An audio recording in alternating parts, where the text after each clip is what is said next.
High school was bad. I was Catholic, went to Catholic high schools, Catholic boys' school. My dad was a Catholic deacon, my mom was a Catholic lay minister, and my family was very Catholic. And there were no gay people in my family, and no openly gay people at my school, but I was picked on because, I liked musicals, and I was obviously gay, and some kids didn't like that, and I did get harassed. My school was pretty miserable. I lived in Spokane, Washington, which is a mid-sized town with a small town mentality.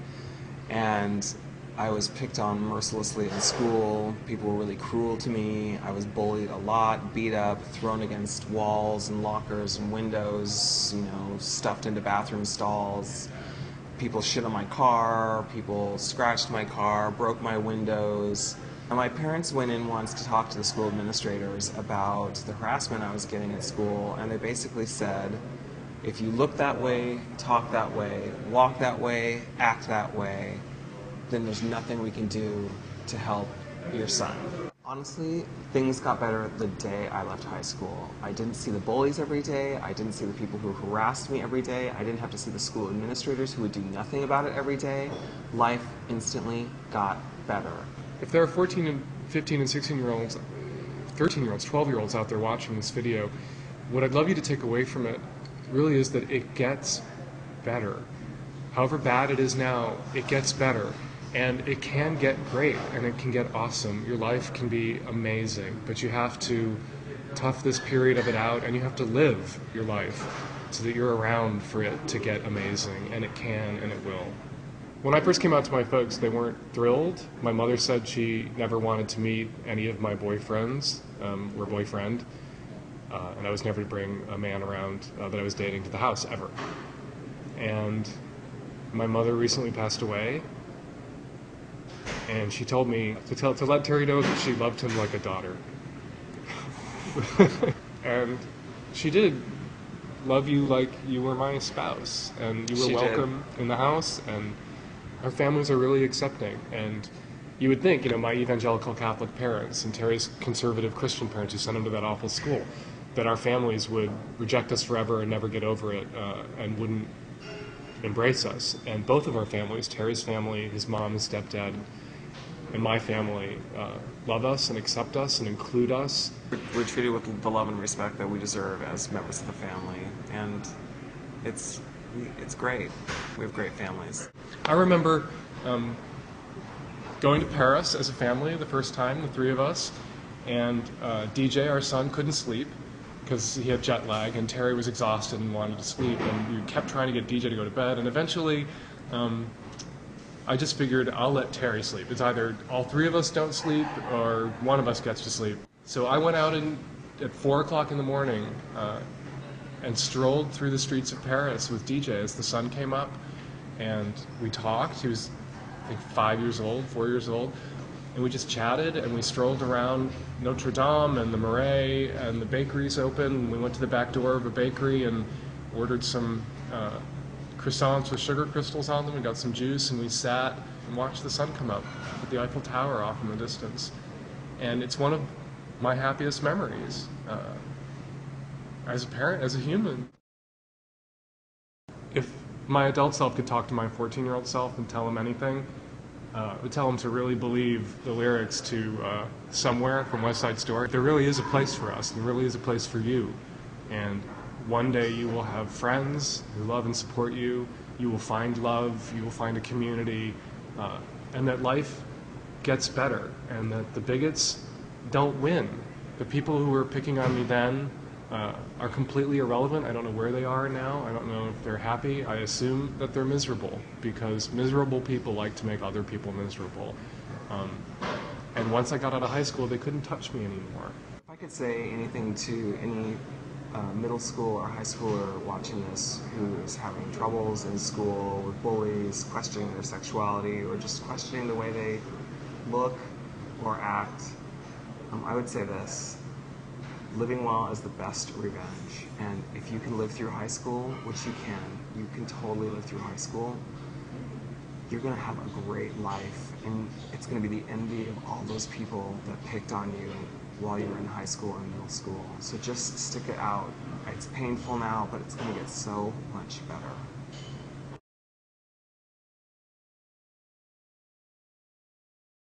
I've been with GM for almost 11 years, and I'm senior creative designer. I started off in color and trim, and now I'm in the exhibit group. I work in the communications department at General Motors. I'm the regional dealer organizational manager at GM.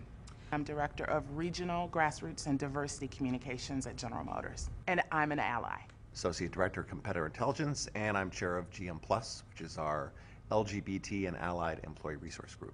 I'm the Vice President for U.S. Sales Operations here with General Motors in Detroit, and I'm an ally. I was about 10 or 11 years old, and I knew that, I was gay. I think you kind of always know, and I knew, I think, really by the age of 11. I realized I was transgender about 6 years ago. I always knew that there was something different about myself. I always knew that there was some sort of issue, but I didn't know what kind of name to put on it. When did it actually come to terms with it, or when did I realize it? I mean, hindsight, I probably realized it more in high school, but I never acted on it. It was my early teens. Maybe in my early 20s. I remember when I was in college, I met a couple of guys who were gay, and before that I hadn't really been exposed to it. I don't think I really realized what gay was until I was more of an adult, so it seemed to be just the way that I was. I think like every young person, you try and suppress them at a very early age. You want to conform, you want to fit in, you want to feel normal. And the biggest issue is you don't feel normal. That was certainly the feeling I had growing up. When I was in my early to mid-20s, I kind of realized it and I pushed it really way back. I just ran the other way. I actually went and kind of got counseling and kind of buried it in and buried it pretty deep. I repressed it because it wasn't what I should have been or wasn't what I was supposed to be. I think it's very sad for anybody to be bullied and teased for anything, but in particular to be bullied for for being gay hits close to home for me because my son's gay, and I know that he faces that or potentially faces that every day. I was bullied a lot in junior high. They would wait for me after school, maybe somewhere along the way. And a group of guys came in and were very vocal and very derogatory. I was physically attacked.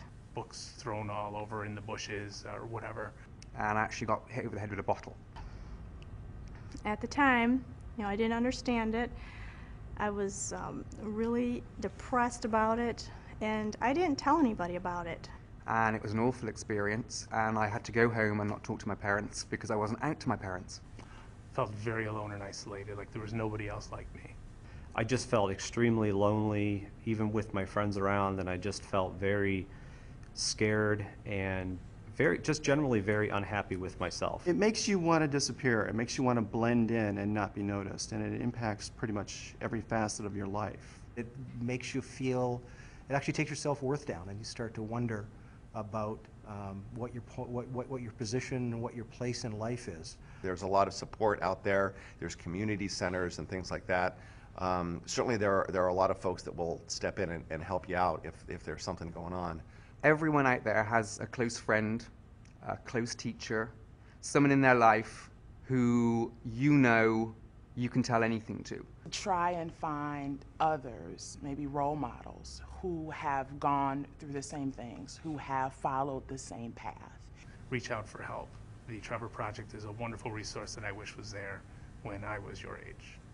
Share it with your parents. I never shared it with anybody, and I kept it all inside. It does help when you're going through things like that to share it with somebody. Let your son or daughter know that, above all,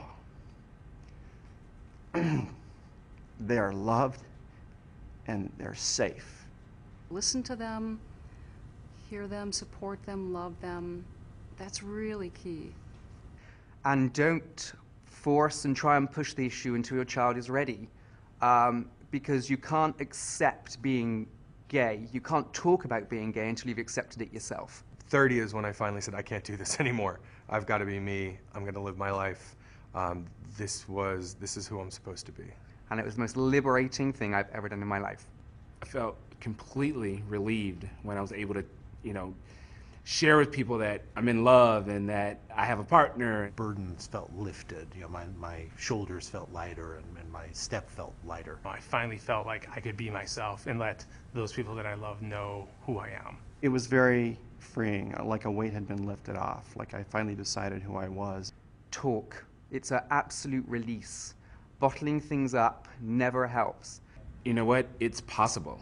That it's possible to make it. There are many people out there who are A, like you, B, supportive, and C, who have gone through it. You are not alone, and you don't have to suffer this burden by yourself. For me, it got more than better. It got amazing. It does get better. It gets a lot better. It does get better. It really does get better. It does get better. You will get through this. It gets better. Be who you are. Know that that's amazing. You were born that way, and celebrate it and be proud of it. It gets better. It does get better. It's important that you're true to yourself, and once you are, things will get better. It will get better.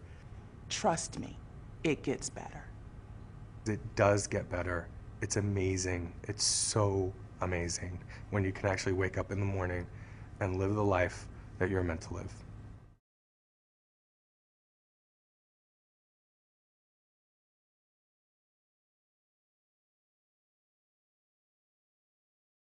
Like all of you, I was shocked and saddened by the deaths of several young people who were bullied and taunted for being gay, and who ultimately took their own lives.